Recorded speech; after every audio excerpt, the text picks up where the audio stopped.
Is the ego the source of our thoughts, or are our thoughts generated elsewhere and pass through the ego? Oh, thank you. Yeah. There is no ego apart from the thoughts. The thoughts, identification with thoughts is ego. But the thoughts that go through your mind, of course, are linked to the collective mind of the culture you live in, humanity as a whole. So they are not your thoughts as such, but you pick them up from the collective, most of them. And so you identify with thinking, and the identification with thinking becomes ego, which means simply that you believe in every thought that arises, and you derive your sense of who you are from what your mind is telling you of who you are. Opinions, viewpoints of that's me. That's some people talk to themselves, and you are, oh, you are so good. Why doesn't the world recognize you? Or the mind says, you're no good. Same thing. You're no good at all. You fail at everything, don't you? Again, and then you believe in it. And then you suddenly have a low view of yourself. Why you have a low view? Because you believed in your thoughts. And why are you thinking those thoughts? Probably you picked them up somewhere, maybe in childhood. Maybe your mom was so stressed out that you said you're no good. And so you pick up certain thoughts and they get stuck in your head.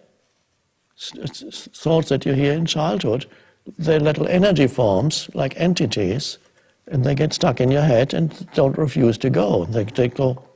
And the more you believe in it, the more more deeply lodged they become in your mind. And so some people are stuck with very hostile entities. I'm saying entity, not in some spooky way, but every thought is an energy form, and as such we could call it an entity. And there are many people in this world who are stuck with hostile, life-denying, continuously critical and attacking entities that they carry in their head, and they believe that is who they are. And they are continuously attacking themselves. And if they are not attacking themselves, they attack others around them. Let me tell you who you are. Of course, what they're really saying is, let me tell you who I am. So they project the famous, you know the famous saying, we don't see things as they are, we see them as we are. Which means you look at reality through the screen of your thinking and your judgment, which is conditioned by the past. A dreadful prison to live in. It's like blinkers, worse than blinkers. It's like looking at reality through heavy veils. Ooh, it looks so dark here. Is that a human being or? So the identification with thinking, believing in your thoughts, having no space outside of the movement of thought. Again, here we come to the vital thing, lack of space inside. That is the unconscious condition, spiritually, completely unconscious. And then you are burdened with a heavy ego. You are the ego, which is not an entity apart from thought. It is thoughts that you have identified with. And the first moment of freedom comes when you realize that certain thoughts have been going through your head for years, perhaps, and that they are only thoughts, and that you are not the thought, you're the awareness. In my case, I became aware that I had a thought, for example, that started in childhood, one of many negative thoughts I had. Bad things always happen to me. Bad things always happen to me. And that was, when I saw people around me, okay, they have got all these nice things, and always there would be bad things happening. And of course, your perception then becomes selective. When you have a thought like that, you notice much more, because in everybody's life, things, in daily life, things go wrong. You miss a bus, you get stuck in a traffic jam, or you lose some money. But yes, this is normal. But if you have the thought, bad things always happen to me, you're extremely aware of those things, and they confirm to you that the thought is correct. And this is the selective perception of reality through the screen of thinking. So the reality will confirm to you, and not only that, that thought or any thought of that kind actually attracts bad things, negative things. Or if you believe people are basically bad, and that's a deep-seated belief, and you don't realize it's only a thought in your head or a belief, not only would you single out where you observe unethical or bad behavior in others, you would, there it is.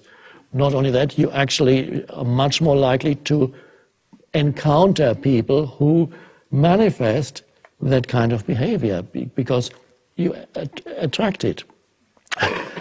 And so that's just incredible how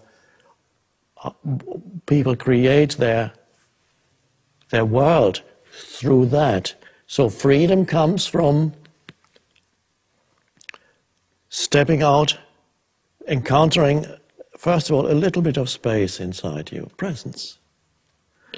And then from there you realize certain thoughts as repetitive and just a thought. Bad things always happen to me. Oh, there it goes again. I thought that before.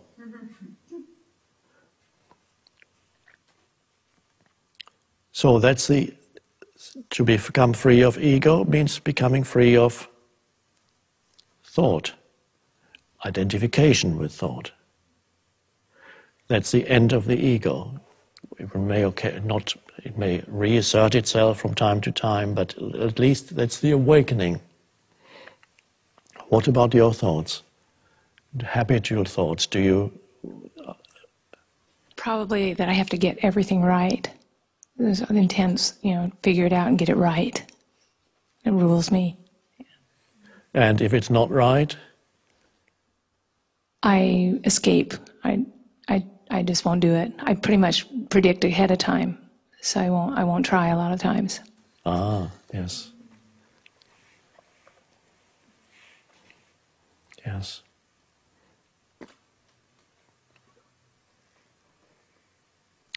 Some people are afraid of not succeeding in whatever they do because they have their self-image, which is derived from thinking, would suffer. If I fail at something, then my self-image will be injured, and therefore I'm not even going to try. And again, that's to do with deriving your identity from thinking. And even the thought, I have failed, is a lie. I am a failure is an even greater lie. You have not failed, you can simply reinterpret and say, I have learned something here. This is not for me, for example. So, but why believe the lies that your mind produces? So, as you know, many people live with a very hostile mind. But those people their motivation would probably be very great, I would hope, to get out of their minds. But first they need to realize that their problems are self-generated, mind-generated, not world-generated.